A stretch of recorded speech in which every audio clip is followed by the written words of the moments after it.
The Shallows was phenomenal. Some critics have labeled it as the best shark movie since Jaws. That's not exactly a hard-earned statement since the shark genre has been more or less on the decline as soon as Jaws 2 came into theaters. Regardless, this film earns it with its execution, clever protagonist, and unexpected charm. I myself am a huge fan of movies that take place on the open ocean. Titanic and the original Jaws are obvious favorites, but I even appreciate the subpar open water for its concept and conclusion.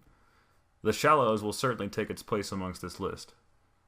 I won't go into plot details, but this film isn't the average horror schlock that the commercials and advertisements might have you think it is.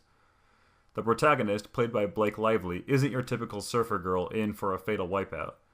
She's a medical student and knowledgeable about the tides themselves, and uses her brain and her experience to hang on by a thread throughout the entirety of the movie. Minor elements are set up here and there which are quickly turned on their heads, both for the enjoyment and terror of the audience. It even pokes fun at Jaws. Most people seem to agree that Hollywood is out of ideas and that we're surrounded by sequels, reboots, and new adaptations of stories we've heard a dozen times. Believe me when I say that this is a refreshingly original film that is worth the price of a ticket, at least in the hopes that we get more original films like this if enough people go to see it. Which, please, go and see it if you're into thriller and horror movies. On a side note, I really like the song they picked for the very end of the film.